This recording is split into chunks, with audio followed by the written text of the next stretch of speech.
जय हिंद। देखिए, डीआरडीओ द्वारा विकसित तपस ड्रोन के बारे में समझते हैं। ये पहले सर्वेलांस ड्रोन था, अब इसे हमला करने के लिए तैयार कर दिया गया है।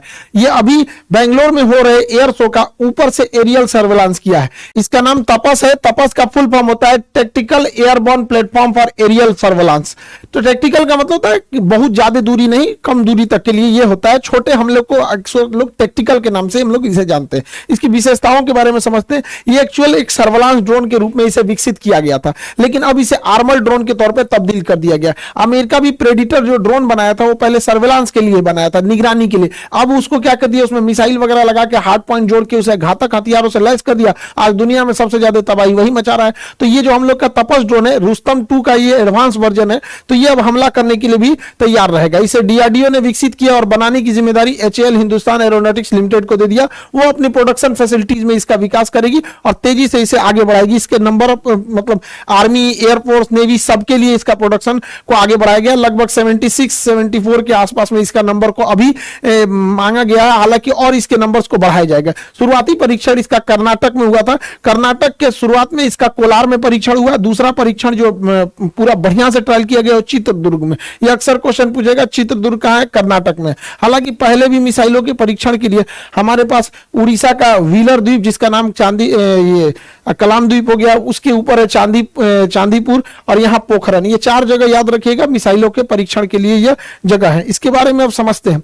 देखिए, इसकी लंबाई जो है वो 31 फीट है। इसकी लंबाई को 31 फीट रखा गया है, जबकि इसके डैनों की चौड़ाई को 67 फीट रखा गया है। यानी इसका डैना जो है विंग स्पैन ज्यादा है।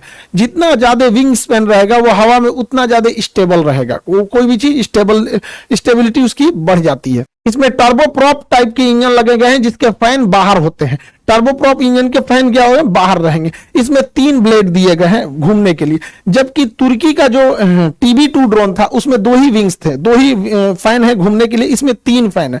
जो तुर्की ने पूरी दुनिया में हल्ला कर दिया कि उसी का ड्रोन सबसे बढ़िया है। उसका जो ड्रोन है उसमें 2 ही विंग लगे हुए हैं। हम लोग का जो ड्रोन है उसका जो इंजन है वो ज्यादा पावरफुल है। वो 3 टर्बोप्रॉप ब्लेड है, उसमें 130 किलोवाट ये जनरेट करेगा। इतना इसका पावर है।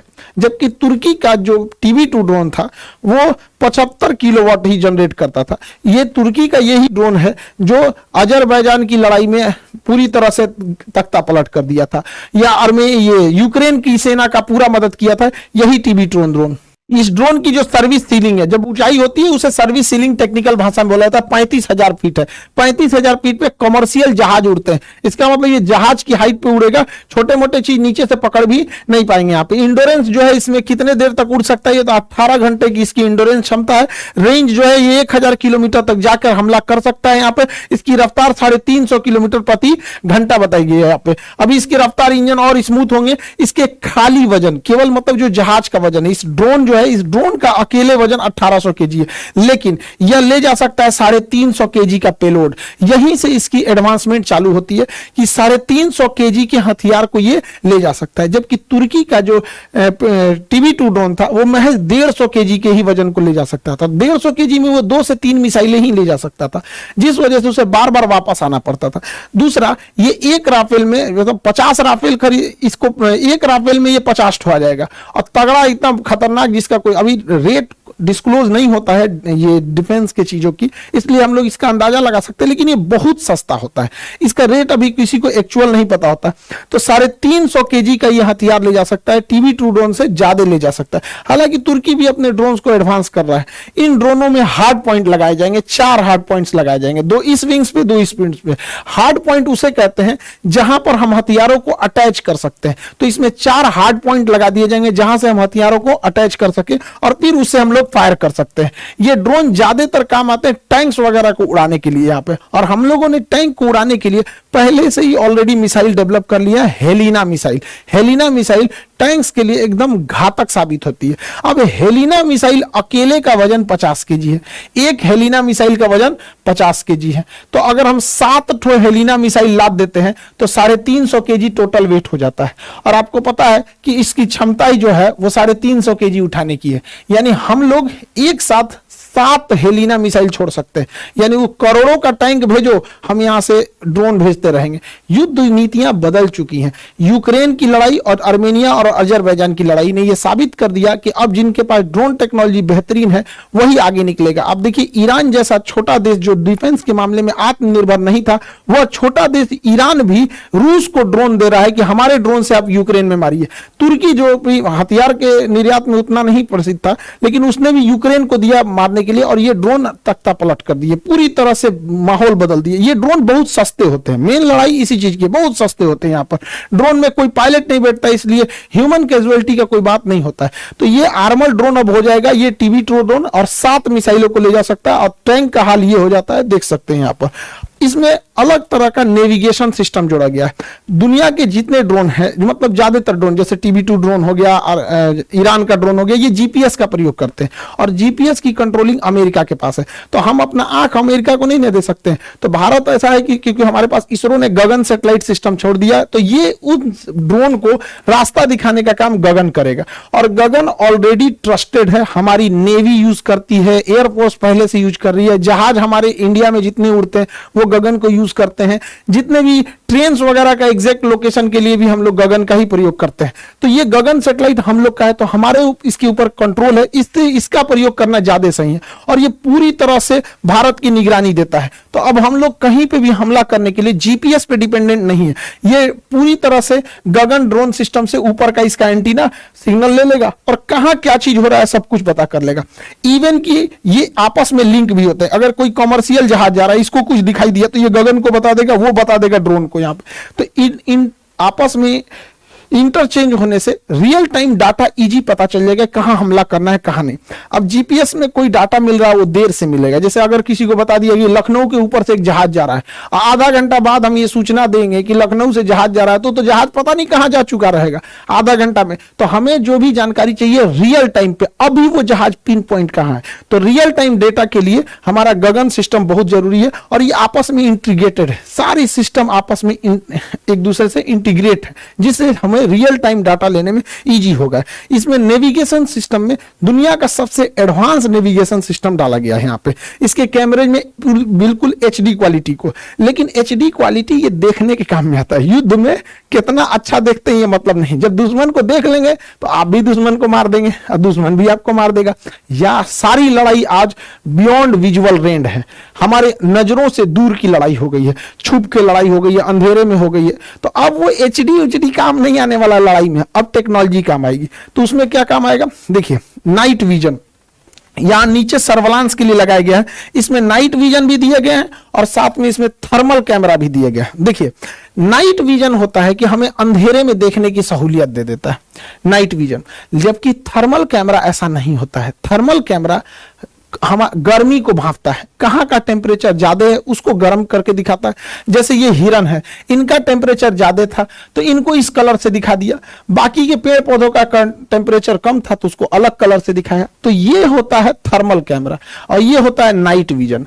अमूमन ऐसा लगता है कि जब नाइट विजन कैमरा ही है तो थर्मल की जरूरत क्या है। देखिए नाइट विजन से अच्छा थर्मल होता है। रीजन क्या है, अगर इन हिरन को ऊपर एक तिरपाल ओढ़ा देते हैं या चादर से ढक देते हैं, या हिरन के जगह अगर फौजी रहते हैं ढक लेते हैं अपने आप को, तो नाइट विजन उसे नहीं देख पाएगा कि इसके अंदर आदमी है।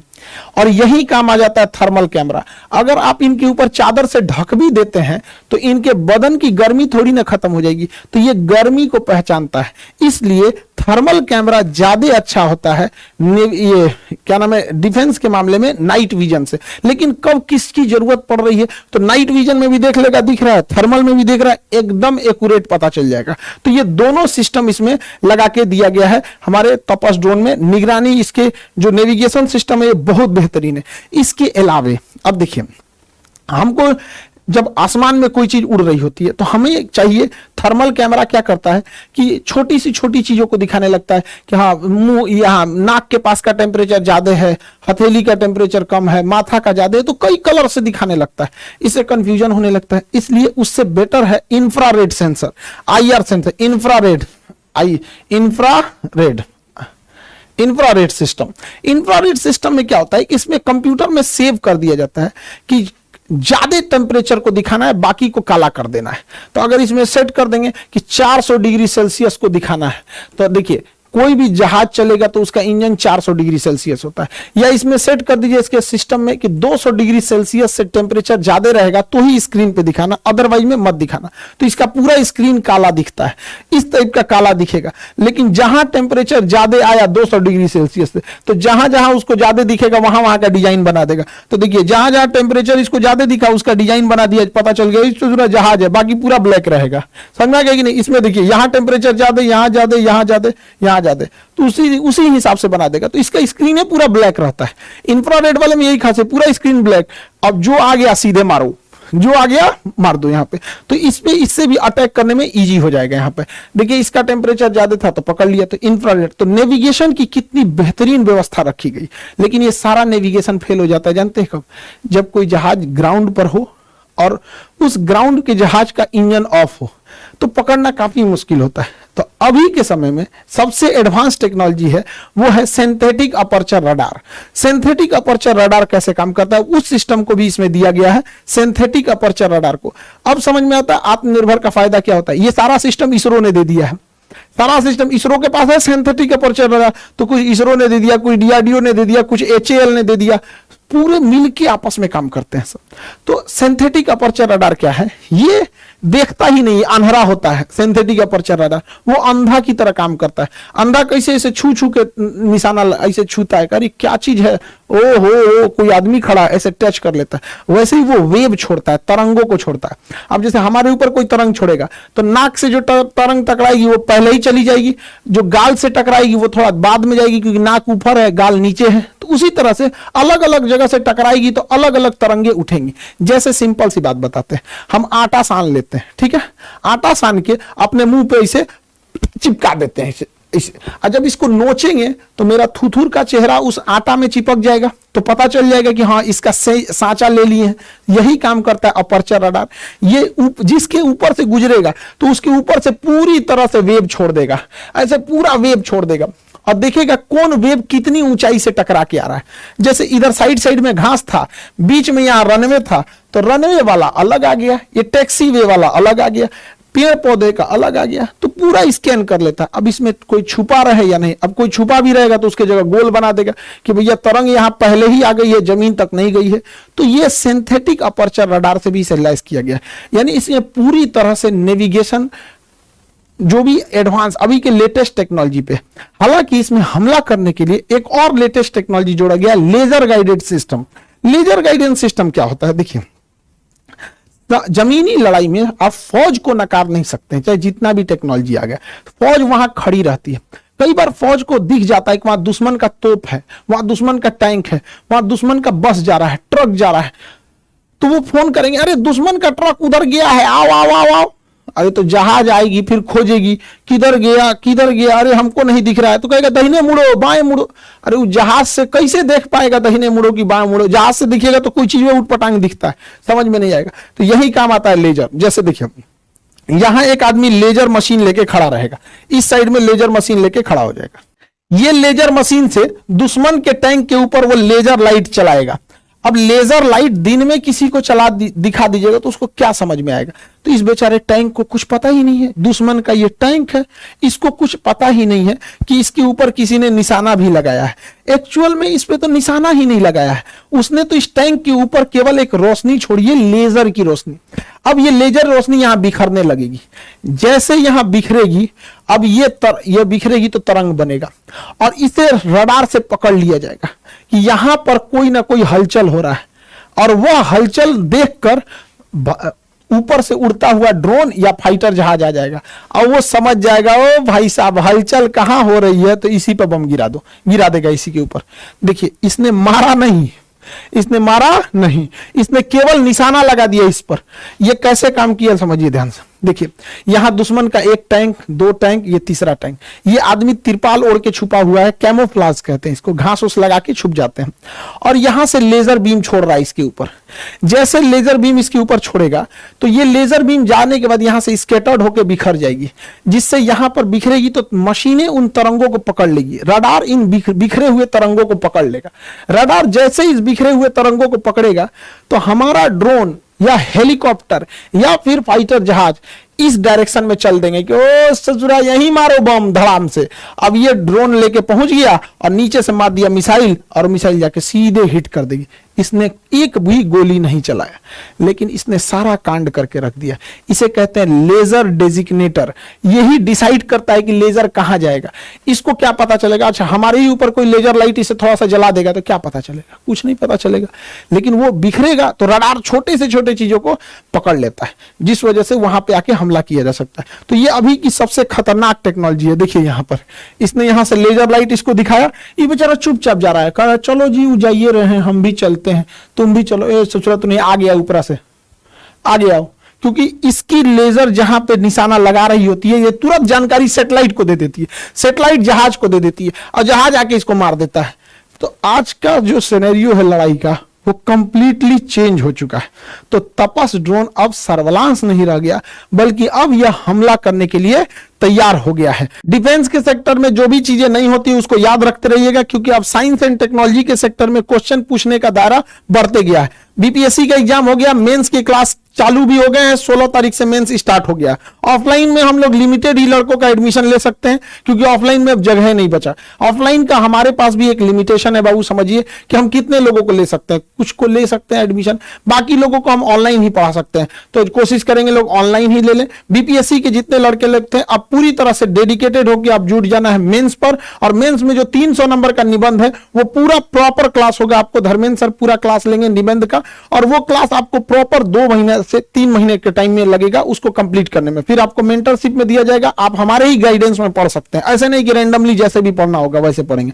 तो ये तो बीपीएससी का हो गया। बीपीएससी में हम लोग ऑफलाइन में लगभग एडमिशन क्लोज है, क्योंकि जगह नहीं है, तो ऑनलाइन ट्राई करेंगे लोग, ठीक है। बाकी जो पटना में रहते हैं उन लोग के लिए, गांव वाले लड़के ऑनलाइन ऑफलाइन आप जैसे पढ़ने वालों का कहीं से भी रिजल्ट हो जाता है। एमपीपीसीएस वाले लड़के, मध्य प्रदेश एमपीपीएससी, आप लोग को लिए भी अब बहुत गुड न्यूज है। आप लोग भी अपना अपना आके एप्लीकेशन पे अपना बैचेज ले सकते हैं। प्रीलिम्स के लिए, मेंस के लिए दोनों बैच अवेलेबल है। मध्य प्रदेश पीसीएस वाले एप्लीकेशन में जाइए, वहां देखिए बिल्कुल नॉमिनल फी में सबसे बेस्ट टीचर के साथ आप पढ़ेंगे मध्य प्रदेश पीसीएस। और हर जगह ये साइंस एंड टेक का क्वेश्चन आते रहता है, इसलिए आप चाहे यूपीएससी हो या स्टेट पीसीएस हो, अब सब भी जगह अब आपको एकदम डिटेल से पढ़ना है। आई होप आप इस टॉपिक को समझे होंगे। मिलेंगे नेक्स्ट क्लास में। जय हिंद।